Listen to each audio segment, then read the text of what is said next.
Okay. Okay. Good evening. Thank you, everybody, very much for coming. So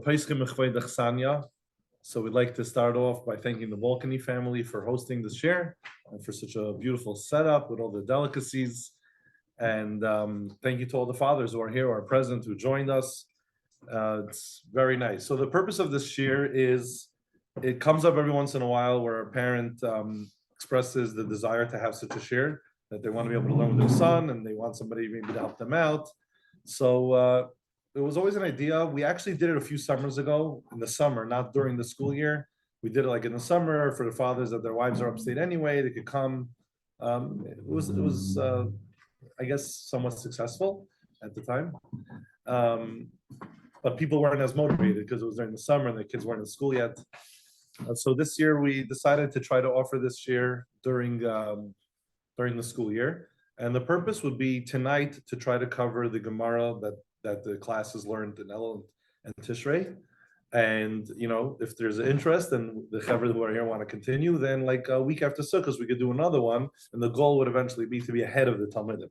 So you're actually ahead of them. So now we're kind of being a little reactive, but we want to be a little more proactive. So let's say a week after Sukkot, everybody puts away their Sukkot, settles down. We could go like another Amud or another blot ahead, and then everybody's able to learn with their son. So obviously, needless to say, it's extremely powerful when a father is able to learn with his son. Even if you have that son who doesn't need your help, doesn't need that extra review, doesn't need your assistance, just that connection that you have with your son when you learn with him once a week, and just him, every average healthy boy your son's age in 7th grade wants to give their parents nachas, would love to have the opportunity to sit down and learn with their father, and is willing to and will do better in yeshiva if they know that they're going to learn with their father and have the opportunity to show their father that they know what's going on. And then you get that nachas and you actually understand the Gemara. You can have a little argument with him and talk something through. So that's very powerful. And especially if you have the son who could use that extra help going over the Gemara, whether it's going over the Gemara inside or understanding what's the question, what's the answer, how does the answer the question. That very powerful as well. And it's important if you have a son that you're trying to help, that you're not stressed when you're learning with him, and that you're very calm. And it could be a little frustrating for fathers sometimes when they're learning with their son who's not getting it. It could be hard.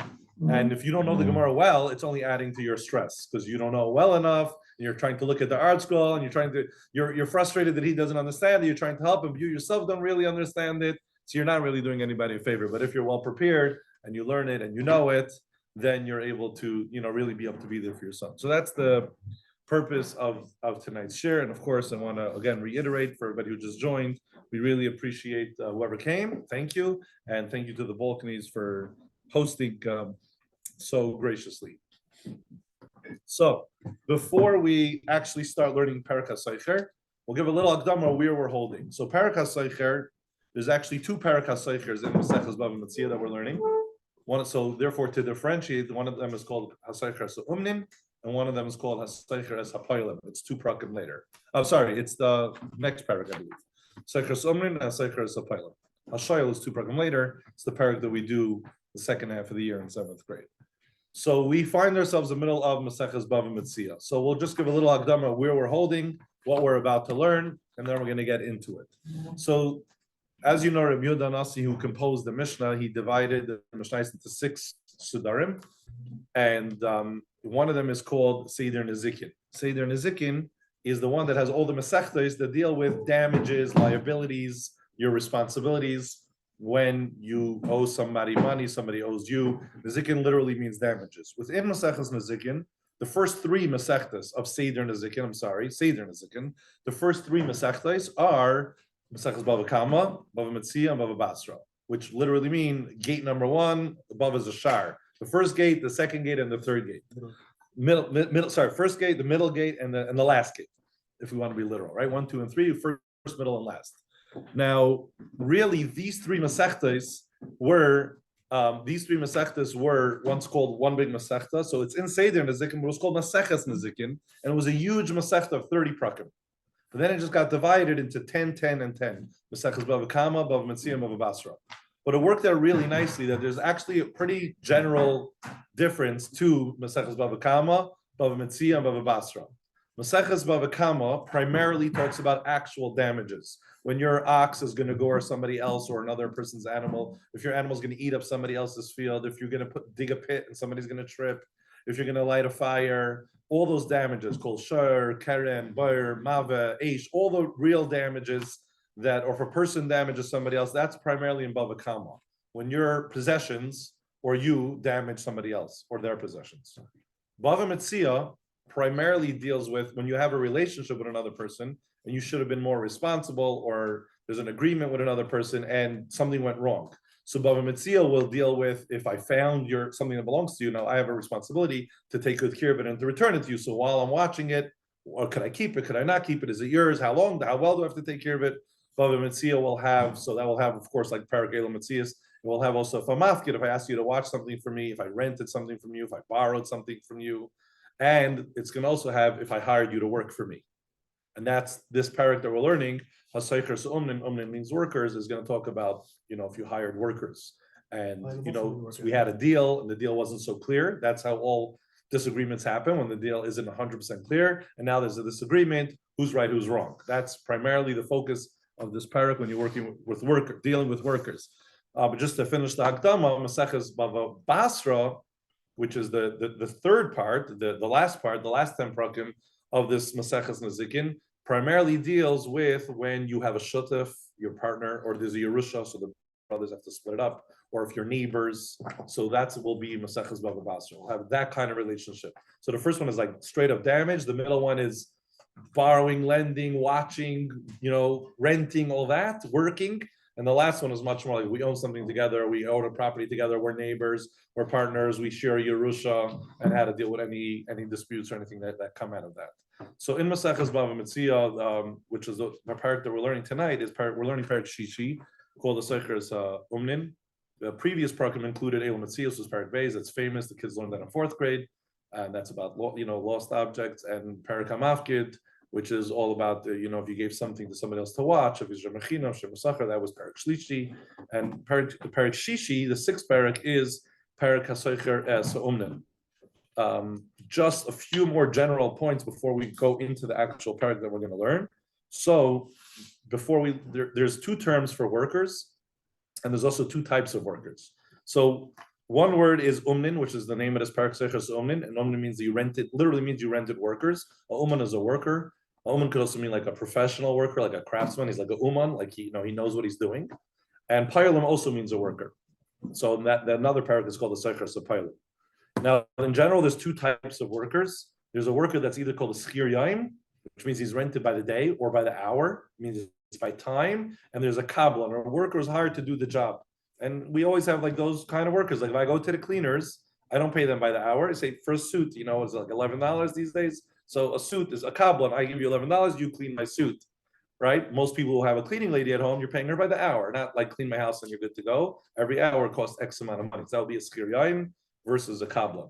When you hire a contractor to build in your house, you can do a skir yaim. There's different relationships. You can do a skir yaim, the kablan, paying for the job, for the day. And those are, of course, a lot of the things that are going to talk about in the Gemara. So the word Hasocher, so umnin, which is the name of our Perek, umnin could include both. Umnin is a general term. It could be either a skir yaim or it could be a kablan. It could be the hourly worker or the worker who does it by the job.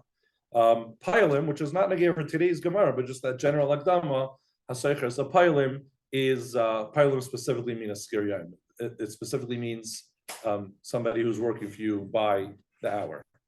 Now, I do want to say that let's get into it and let it ask questions. It could be an argument. And we did this shiur last week. Actually, David, who just came, was there. We did this shiur last week. And even though we were learning Perek HaKainis with the 6th grade fathers, we did this last week, I probably saw the Mishnah hundreds of times because I learned it myself. And then I forhear all the boys. We have over 100 kids in the grade. So I've seen that Mishnah hundreds of times, the first Mishnah. And one of the fathers in the shiur asked a really good question. And I didn't know the answer to it. And I told him, that's a great question. I don't know the answer. And then after, when I left the shiur, the first thing I did, I was so curious what the answer is. I have a chat with my 6th grade teachers. I put the question out on the chat and we had a whole argument. It wasn't so simple how to answer that question. It was actually a very good question.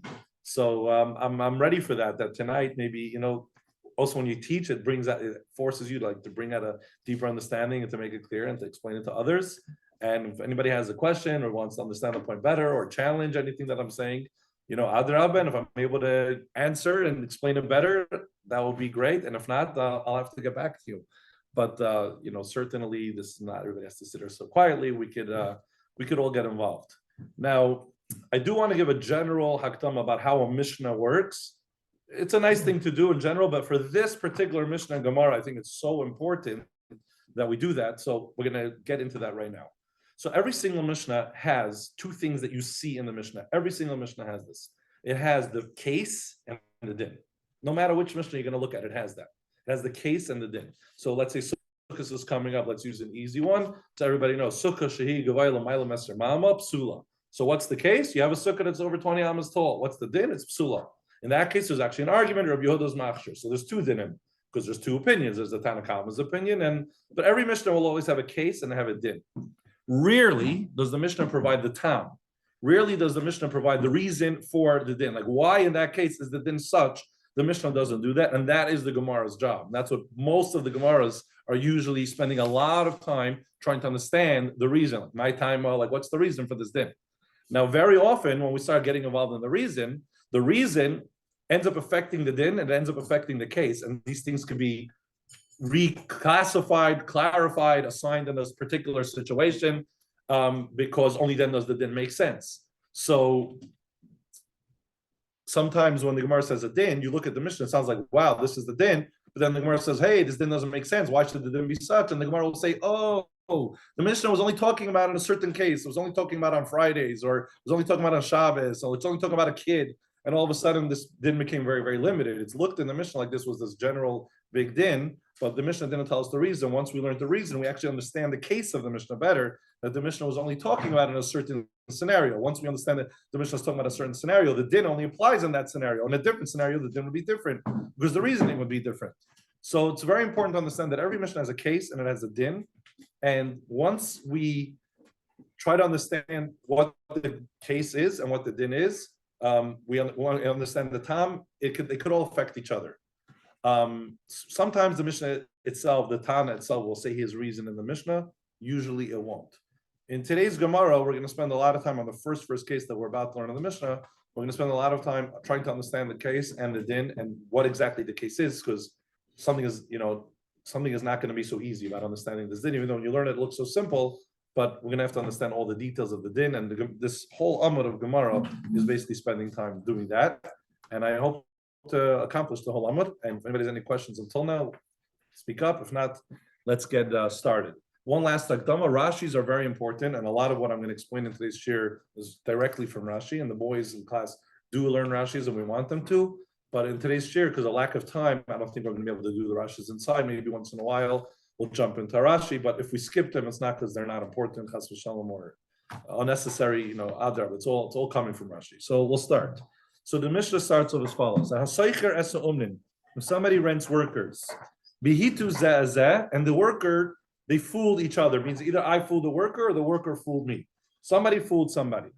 Now, again, right here you see the case is vague. It doesn't say exactly how I fooled them, who fooled who. Like, it just says I hired workers and we fooled each other. One of us fooled the other one.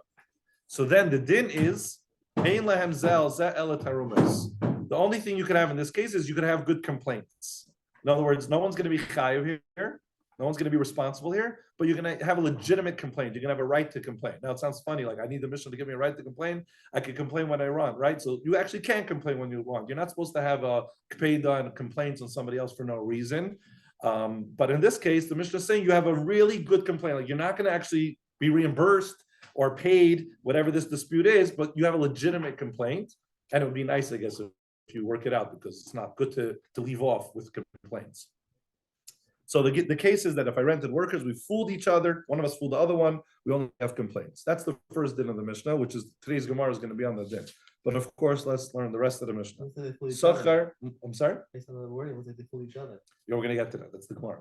Right? So right now, this is the Mishnah is vague at first. Socher sechamer. Now we're going to talk about somebody who hired a chamer is somebody who rides a chamer. So he's a taxi driver, or he's like a delivery driver, like Uber delivery. So you hired a chamer to deliver something for you, vesakadar or a wagon driver. What did you hire them to do? Lahavi periofirin, to bring nice wood. Periofirin is like shellac, like sanded or shellacked or very nice kind of wood.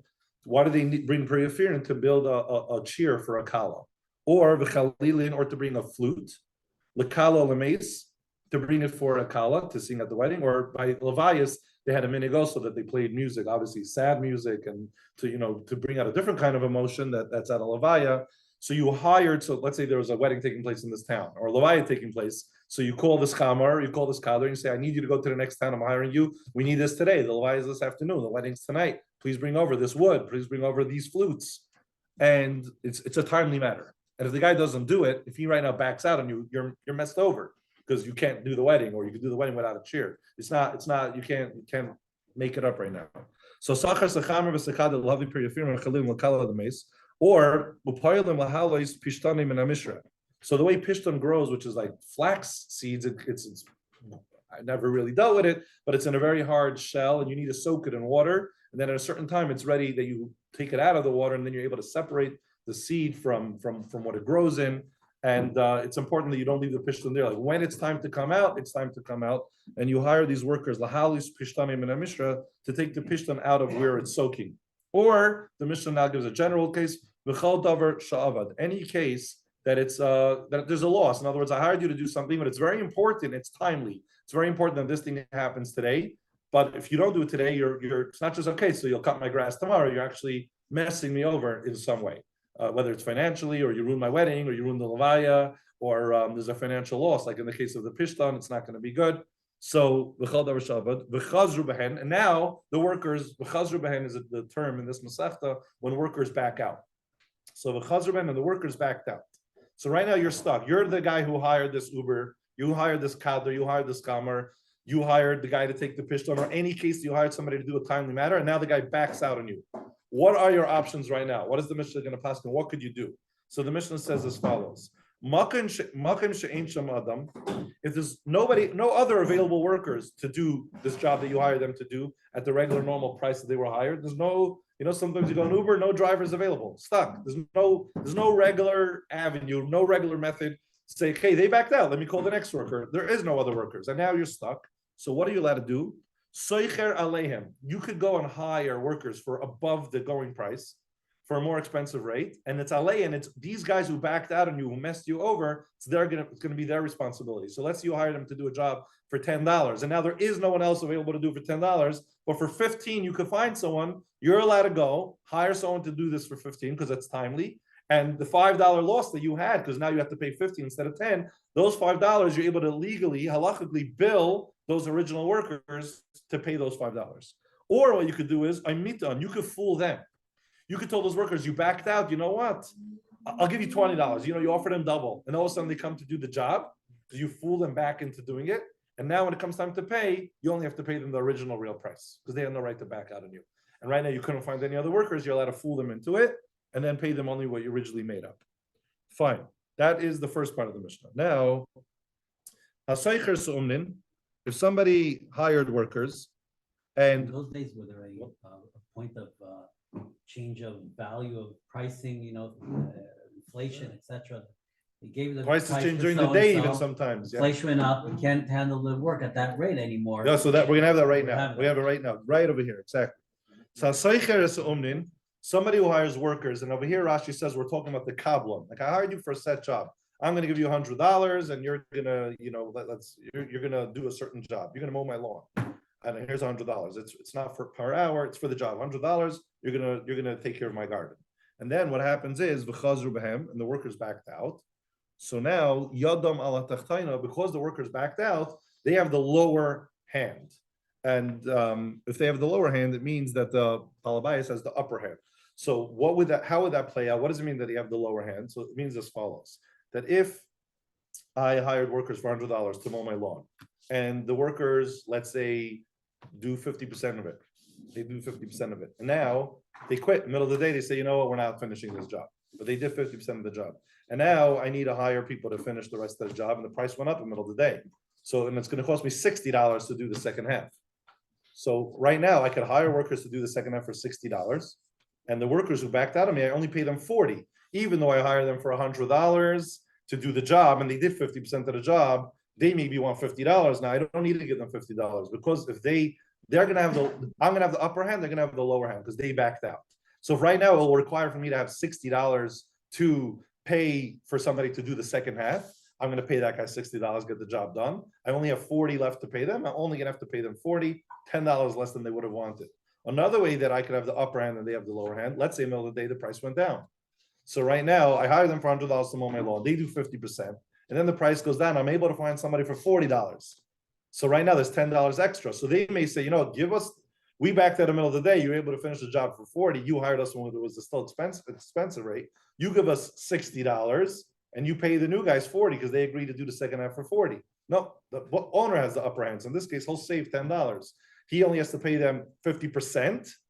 Here he pays them according to the percent of what they accomplished. And the new workers, which were cheaper, he only pays them what it costs and he can make money. So then when he has the upper hand, there's no halacha that you pay them percentage-wise how much they worked.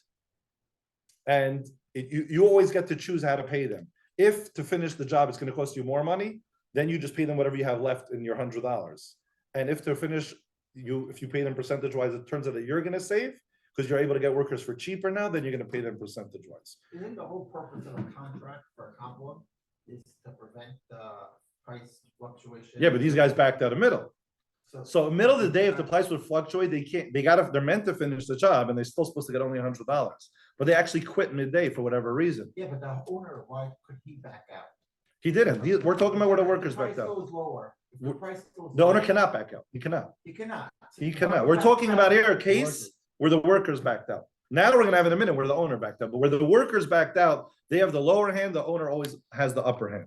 Obviously, the first case in the Mishnah is where it's not timely. There's no loss, right? That's why that's why they don't have terumas. Yeah. So the first case in the Mishnah is what today's Gemara is going to spend the whole Alma trying to figure out what that case is. It's a very vague case. It's very vague. The rest of the Mishnah goes on to cases where you could have more than money. You could gain money. You have more than just tennis. Yeah, 100%. And over there, they actually have to pay. Like the case of where you hired somebody that was in a timely matter, you could bill them for it. You could fool them into doing it. That's like a real psak, not just you have a right to complain. There's a real halacha ruling there that you could charge them and make them do it. And also here, we hired workers and they backed out midday. So what the halacha is that yadam al tachtayna. Now we're going to the top of Ayin Vav Amud Aleph. The top, and then the Mishnah continues in a case where we could use our same story with hiring someone for $100 to mow the lawn, but here the owner quit midday. So im balabayas chayzer, if the balabayas will back out, and then he goes, he middle of the day he tells the workers, forget it, I don't want you to finish this job. He backs out on them, and then he goes and he hires new workers to finish the job. So now if the balabayas was the one who backed out in the middle of the day and then got new workers to finish the job, so in this case, yadaya al tachtayna, the balabayas has the lower hand. And everything's exactly the opposite of what we told you before. If he was able to get workers to finish the job for cheaper, for just $40 more, he has to pay the morning guys $60. At least give them $60. And if he needed to get more workers to finish the rest of the job, and it cost him more money, it's his loss. He'll have to pay the morning guys at least 50%, $50. Now it's going to cost him 60 or 70 to finish the job. It will be out of his pocket to pay the 60 or 70. And then the Mishnah ends off with a general rule. Kol hamishana yadei al tachtayna. Whoever changes, he has the. So before we were talking about backing out, if the owner's backed out or the workers backed out. Now we're talking about whoever makes a change has the lower hand. And I'm not going to get into the dinim because it could take time to explain. I want to be able to go into the Gemara. But a change would be if I gave you wool and you're a professional person is that called a dyer, like a person who dyes, or I don't know what it's called. So if I give you wool to dye it red, and by mistake you went and you dyed it blue. So you changed from the job. I hired you to dye it red and you went and you dyed it blue. So then Yadel Tachtayna, the guy who made the change, he has the lower hand. And again, we could explain at another time what it means to have the lower hand in that particular case. Then the Mishnah concludes, which is really repeating Yadel Tachtayna, whoever backs out, they have the lower hand, this is redundant, this is extra. These words in the Mishnah, we just said before that if the workers back out, they have the lower hand. If the owner backs out, they have the lower hand. Now the Mishnah concludes, so of course, when the Gemara is going to get up to that part of the Mishnah, the Gemara is going to ask, what are you coming to add over here? Why do you have to repeat this? And the Mishnah is here to add, a certain din. So that is our Mishnah. So back to the very, very first case of our Mishnah, which literally says, the case was I hired a worker and over there doesn't use the regular language of a chazru. The usual language in this Masechta is when I back out on you, you back out on me, like you saw in the rest of our Mishnah, is a chazru, that I back out. Here it says Vehitu, they fooled one another. And it doesn't say how I fooled, what I did. So the case is very vague, and the din is a very interesting din. I'm not chayiv, I'm not pater, I'm in between. I can have I have a right to have a good complaint on you. So the first thing the Gemara is going to want to understand is why this change of language. What is the case here? Why does the Mishnah say hitu and not chazru? You had a question? Yeah, I wanted to Yeah, know. yeah. The Mishnah, Yeah. don't just finish off a column of Sham. It doesn't. You don't need to have it up the case right before that. Right. Because that would already cover. Yeah, why yeah, does so- the Mishnah have to elaborate so much like No, so the question is really on the B'chal HaChayzer. I mean, here the Mishnah is being very clear that before. the You worker skipped out the whole thing with saying the do only, only this one. and just say Yeah. column of Sham and So column of Chayzer, sometimes the because Gemara you're asks gonna it that way. I don't say- think the Gemara here is going to do that. Sometimes the Gemara say you could have said only this, not that. It's only Right, this. right, you have Here the to. Gemara is just going to say, why did you add? Like the beginning of the Mishnah, we like it, we're fine with it, but why are you adding this klal B'chal HaChayzer? Like you really elaborated and explained that if the worker backs out, he gets lower end, owner backs out. Now why are you just repeating the rule? So, and the Gemara will Because answer it here, later. It makes more sense. The column of Sham, this is a cloud. No, Mashan is different than Chayzer. Mashan Fine, is but- different case. That's a case where nobody backed out, you just did the wrong job. If anybody hired workers to build something in their house, you always got the window in the wrong place, the outlet, right? So you always have Kol Mashana. Always The have. reason this question is good Well? is because the halacha about the balabais and about the payalim is the same din. That Yeah. So you're Well, saying say yeah, only that's- that and not the first it part. totally makes sense. Yeah, all right, we can see when the Gemara gets it if Yeah. they talk about that. Okay, so now the Gemara right away starts off establishing one detail about our story. The Gemara says, "Zak the Gemara, Chazru zebezeh loikatani." Our Mishnah doesn't use the regular language of Chazru zebezeh. Our first case of the Mishnah, that is, it doesn't use the regular language of Chazru zebezeh. Ela hitu zezeh. It says in our Mishnah that they fooled. It's a different language. It must mean, Zak the Gemara, the itu pailim adadi, that our Mishnah is talking about not with an owner and a worker, but we're talking about a worker to a worker, and that's why there's a change of language. So we now establish that our Mishnah is a three-person story, because until now we thought it's a story of an owner and a worker, like a balabas and a payil. Now, because of this change of language that it says v'hitu zazed, the Gemara says it must mean that we're talking about that one worker fooled another worker. So what is the story? There's a three-person story. There's a balabas, there's a middleman, and then there's a worker. Depending on which son your class is in, some of the rabbis call the middleman a middleman, some of them call him the contractor, some of them call him the supervisor, some of the rabbis call him the shliach, but it's all the same meaning. You could call him whatever you want. The Gemara is establishing now that the case of our Mishnah must mean that a worker fooled another worker, not the balabas, because then it would have said the language of chazru. Because it says hitu, it means that one worker fooled another worker. So we're dealing with a story where there's an owner, middle guy, and then the worker. Fine. So now the Gemara wants to understand what is the case. What is the exact case?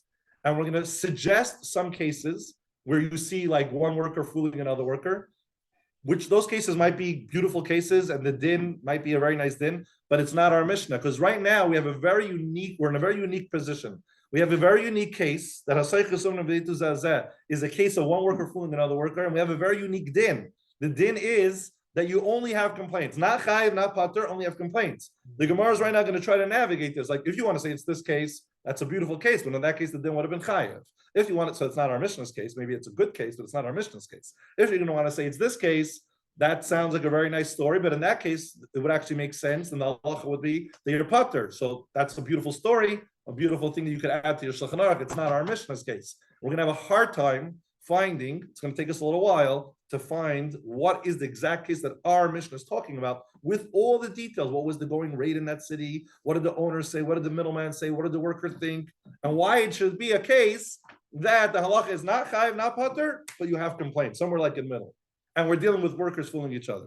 So the Gemara says, hey chidami. In Yiddish, we say, what are we talking about over here? If we're talking about the Amrli Balabayas, that the owner told the middleman, Zil Oigarli Payalim, go rent for me workers. Va'azal Ihu, and he went, Ve'atinu, and this middle guy, he went and fooled the worker. So one worker, in other words, the contractor, the supervisor, went and fooled the next guy. So, hey chidami, what are we talking about? If we're talking about that, the owner said, go pay the guys $4 for the job, or an hour for the job, pay $4. This contractor who now has a right from the owner to go get workers for $4, He goes, Amarlu betlasa. And he tells the workers, I have a job for you and we're going to pay you 3. And the workers do it. And they come at the end of the day to get paid. And when they pay, the contractor tells the owner, you only need to pay them $3. And now after they did the work and they got hired for $3, they found out that the owner was really willing to pay 4. So like, oh, give us 4. You were willing to pay 4. Give us 4. So the Gemara says in that case, Tarumais Mayavidite. What kind of complaints could you have in that case? That's not called a right to have a complaint. Salver v'kibel. They thought it over and they accepted the job. In the morning, a contractor approached them. In the morning, a contractor said, I have a job for you. We're willing to pay you $3. They accepted the job. They did the job. They were coming out to get paid. They were only expecting $3. They didn't suffer a loss. They didn't suffer any loss. They thought about it. They accepted. It was agreed upon.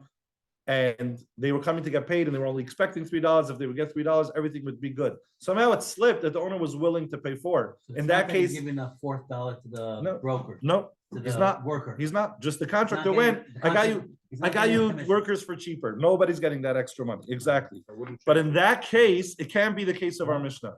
Because in that case, the halacha would not be ein lem Torah mizalzeh, that you could have Torah mizalzeh. The halacha would be that everything's fine. Everything is fine.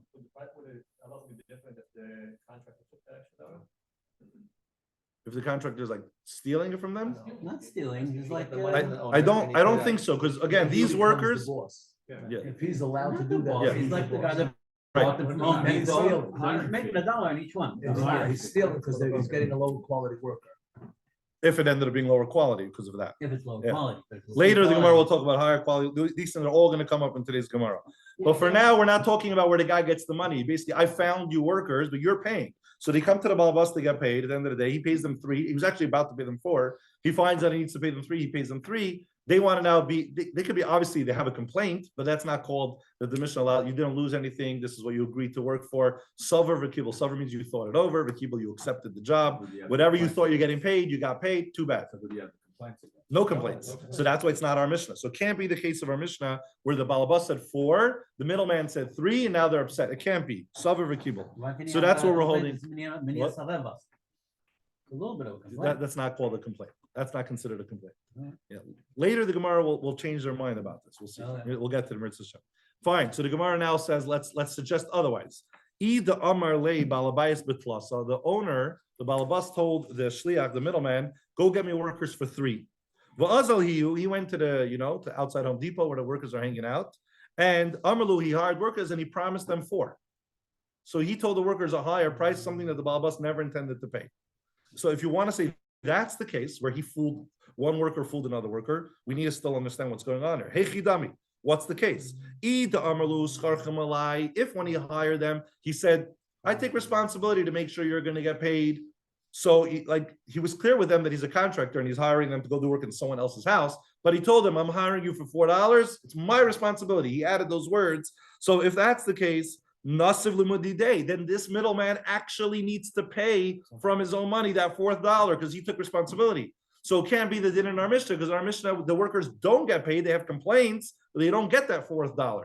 So if it's a case where the owner says 3 and the middleman goes and promises 4 and he adds scharchem alai, it's my responsibility, then he actually has to pay that, make up that $4. So it's not the case of our Mishnah. Why don't we say? Nasiv lumedidei. The Tanya, because we learned in a brisa, so we're just going to quote a brisa to bring a raya here. With the Tanya, we learned in a brisa that a soicher sapayol lasis b'shalai, that if somebody hired a worker to do work in your own field, you made up a price, come cut my garden for $100, but then after I promised this worker money, I really ended up sending the worker to cut my boss's or somebody else's garden.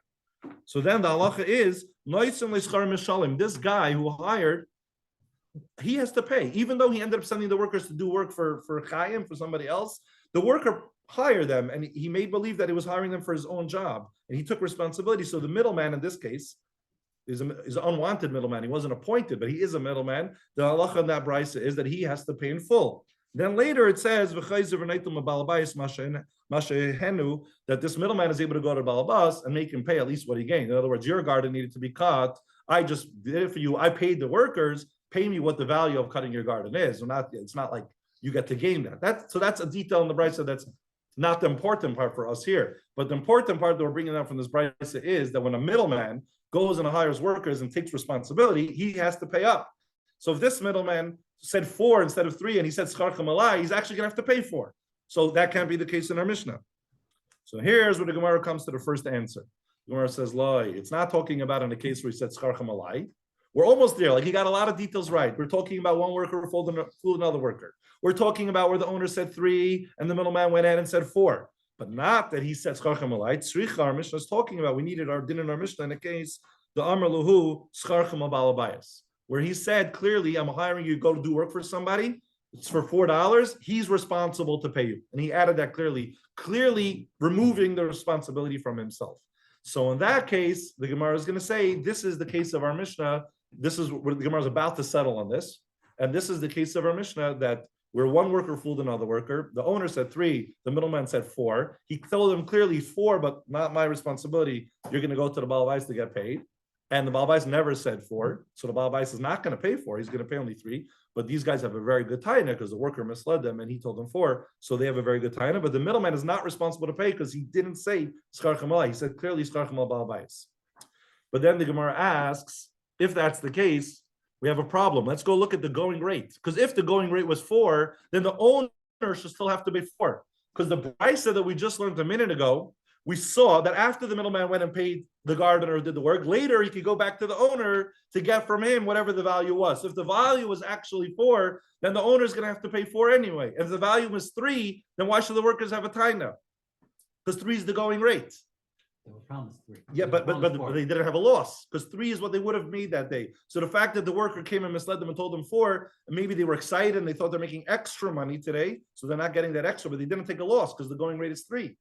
And if the going rate is 4, then the owner actually has to pay 4 anyway, even if he said less, because he has to pay the value.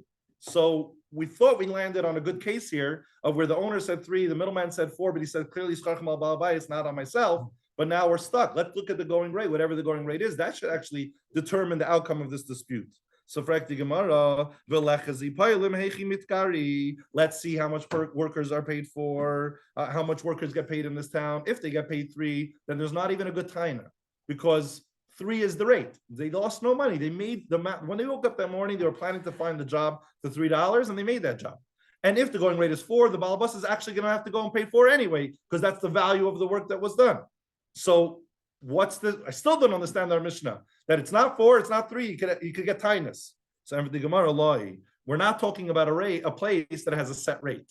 Tzricha, our Mishnah was needed, the Ika the Moigir Barba, the Ika the Mitkir Bitlasa. Some people get hired for $4. It's not an exact going rate. The rate is it fluctuates. There's a range. Now I think New York City passed the law that when you advertise a job, you must advertise the range that this job pays between $80,000 and $100,000, right? So this city, we're not talking about that there was a set rate. There was a range.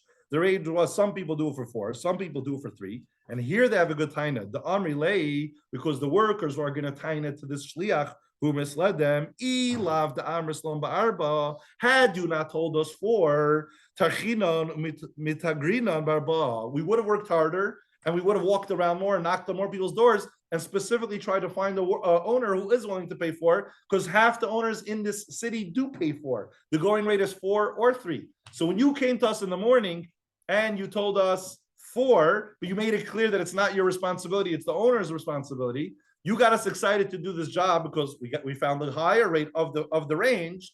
Now it turns out the owner's only willing to pay us 3, and you were clear that it's Scharchem Al Baal Bais, so we actually lose out. The Baal Bais doesn't have to pay the $1 because 3 is what he said, and 3 is one of the going rates. The shliach doesn't have to pay the $1 because he did not say Scharchem Alai. And in this case, the workers have a very good taina because here they actually lost some money because they could have got a better rate. So we were holding in the Gemara right now. If you want to go back to learn the Mishnah, there's like so much information you need to fill in. Which is when we learned this, like, okay, it means you hired a worker and you fooled each other. Now we're talking about 3 people, that a worker hired a middleman, and the middleman, he told them 3, and the middleman told the workers 4. And we're talking about in a city where there's a range in the going rate. Sometimes it's 3, sometimes it's 4. And we're talking about that the middleman clearly said, Scharchem Al Baal Bais, he did not say Scharchem Alai. And in that particular case, with that type of city, with that fluctuating going rate, with this owner, with this middleman, with that Scharchem Al Baal Bais, addition is the case where we have that the din is going to be ein lahem zel zel tarumas. It's a case where the workers have a good taina. They're not going to actually make that $4. No one owes it to them, not the shliach, not the Baal Bas. but they're upset, and they're rightfully upset because they could have made $4 that day. They didn't get gypped because 3 is one of the going rates, but they would have waited around for a $4 job instead of for a $3 job. And that is the first answer of the Gemara. So the way the boys learn this in classes, that there's a few answers. This is the first answer of the Gemara, that this is what the Mishnah is talking about. And it took us a while to get here. First we said, maybe it's going to be that the worker said 4 and he said 3, but it can't be. They agreed to 3. And we went back and forth until we got here. Now the Gemara is going to do, the Gemara is going to offer a second answer. It's going to be based on some of the information we already learned, but it's going to offer a second scenario where the din could be, what the case of our Mishnah could be. So we're spending a long time just finding out the case of our Mishnah. So Ibai, if you want, I could tell you another answer. Over here, we're talking about a balabas, that the middleman, he didn't go and get workers who wait every day to go take, a day job. He went to an owner. He went to the neighbor next door, a guy who he himself is an owner. He's not a lower level employee. He himself owns a field, and he usually works on his own field. He doesn't do day jobs. He doesn't go work for $3 a day. He has his own fields to take care of. He actually probably hires workers for $3. But here, this owner, he got excited because somebody offered him a higher rate, $4, even though he doesn't usually rent himself out for work. Now he went and he rented himself out to go do work. Like I told the kids in Mashal, imagine somebody has whatever job they have, right? People have all kinds of jobs. Somebody has a job that they're a computer programmer, right? They don't do physical labor. They're the computer programs. So anything that's physical labor for them is below their dignity, let's say. But then somebody comes and tells them, I must have my lawn cleaned today, and it's going to be about an hour worth of work. I'll pay $1,000 to do it. The guy might have gone to go do this job. Like, okay, I'm not a gardener. For $1,000, I'm going to put on my pants and my sweatpants, and I'm going to get to work. Or if somebody came to me now, I'm rushed. Please drive. I'm not an Uber driver, but please drive me to the airport. I need to catch my flight. I'll give you $400. Even a guy who's not a taxi driver is going to say, like, I usually do other work. I have the amount of money that I make per hour. I'm going to do this. It's worth it. So this story is that the story over here is, we're adding a detail to the story, that there's 3 people still. There's the owner who promised 3, and there's the middleman who went ahead and said 4, and that he was the one who did the wrong thing here. He's the one who fooled. He said clearly, Skarcham al Balabayas. He did not take responsibility. He did not say Skarcham alai. He said Skarcham al Balabayas. Who did he find? He found an owner to do the job. This person is not by definition a poil. He's not a worker. So now this owner is going to have a good time. On one hand, he's going to get paid 3. That's the going rate. We don't have to talk about that there's a fluctuating going rate. In this city, not just we don't have to, I need to add this detail. In this city, the going rate is 3. There's a set going rate, it's 3 only.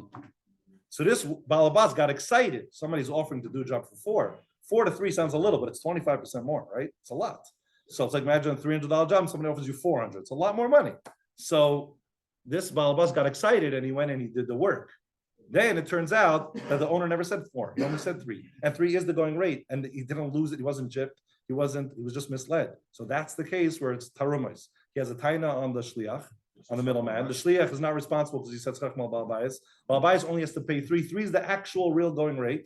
Nobody lost money here, but the guy would have never taken the job. So he was fooled into it. He has a taina that you were mezalzel on me. You made me do physical labor that I would have never done. But you got to pay for it, the going rate. 33% more, not 25%. Depends where you're calculating. From the 4, it's 25. More than it should, it's 25. Right, you can look at it. So in halacha, that's called milagav and milabar.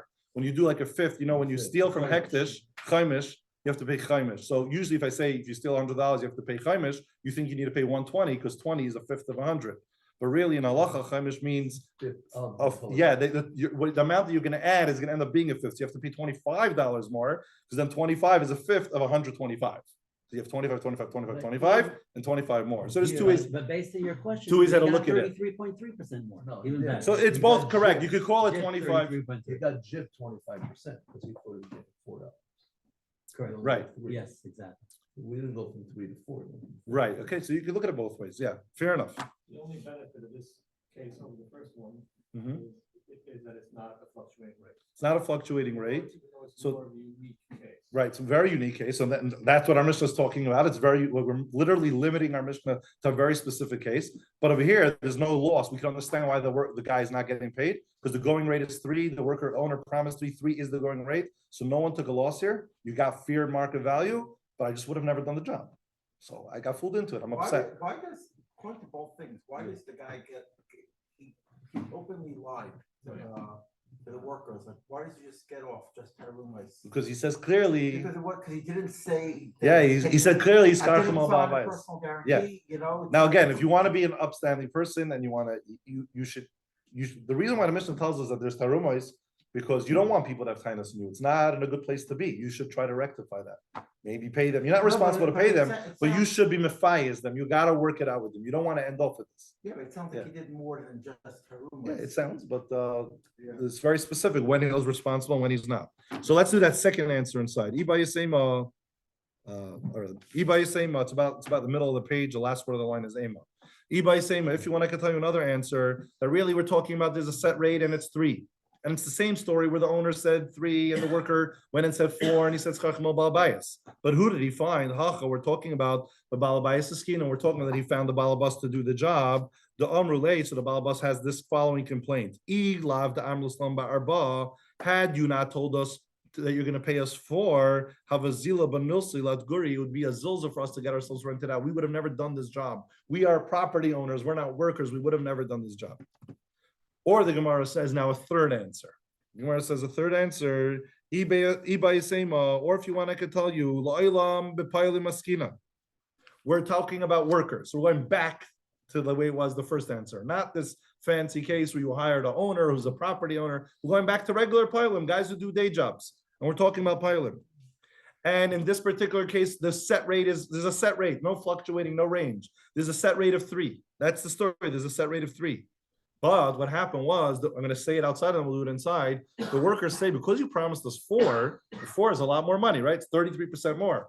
However you want to look at it, but it's a lot more money. So we actually did a better job. We actually gave you better work. We actually worked harder. We actually did something like, in other words, there's a standard rate and there's a standard job. Because you told us the higher rate, we didn't do the standard job. We did a premium job for you. And premium jobs actually have a different rate.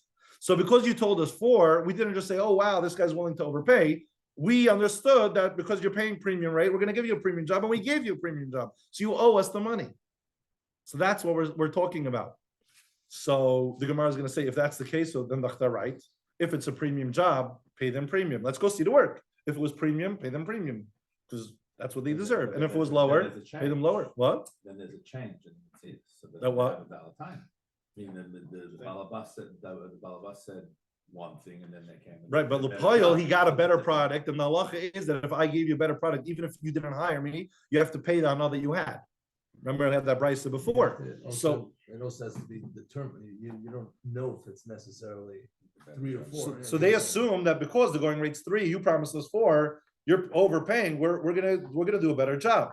So then the Gemara is gonna say, if that's the case, why is there tarumas? If the taka did a better job, pay them more. If they did a worse job, pay them less. So the Gemara say we're talking about where they built like a moat or like a ditch or a canal around the field, where from that it irrigates the field, the waters the field. So the Gemara says even a canal, you could go check out, did they do a better job or not? So the Gemara talks about that by the time they finish digging it, they come at the end of the day to get paid. It rained and it filled up with water. There was no way to now see the bottom of this canal if they did the premium job, which may have had more liners or whatever it was, or if they did a lesser job. So the owner says, listen, I promised you 3. And I don't know if you did a better job. It could be you did, but I have no way to verify it. So I'm only going to pay you 3. They say, because you promised, they claim that because you promised us 4, we actually did a better job. We can't bill the owner for it because we can't even see that actually happened. So we're stuck. So they only get 3, but they have a really good taina because from their point of view, they actually did something that's worth $4, not 3. So that's going to be this third answer. So we're going to do it inside. So for the Gemara, the first word of the line is lasguri. This is our third answer. I can tell you our third answer that we're talking about that the going rate is 3. And we're talking about we're talking about regular workers. The Amri lay, because they tell the owner, they tell the shliach, the middleman, that's who they have the taina to. Kivan the Amruslan ba'arba, because you promised us 4, tarchinan, we were matriach. And we did for you better work. Shapir means good. So avidita shapirta means we did a more quality job. We did a better job for you, and therefore we want 4. Frakti Gemara, if that's the case, if that's what actually happened, they thought that they're getting a premium rate to provide a premium job, and they actually did it. So let's go check out their work. And if the taka did something better, they deserve better. And for the Gemara, Berifka, we're talking about this canal. So for the Gemara, what's wrong about a canal? Rifka nami made the yada. Even my canal, you could see if it's a better job or a worse job. Go check it out. So and for the Gemara, no, we're talking about the Mali Maya Veloy Yudia. We're talking about a canal that got filled with water, and now it's impossible to know.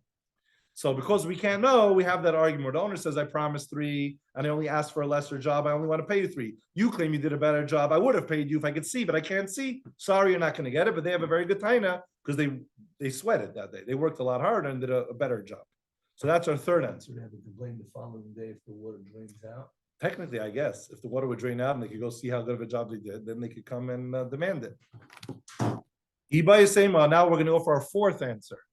Our fourth answer is one of the answers that we rejected before. So the Gemara just assumed that it's not a good answer.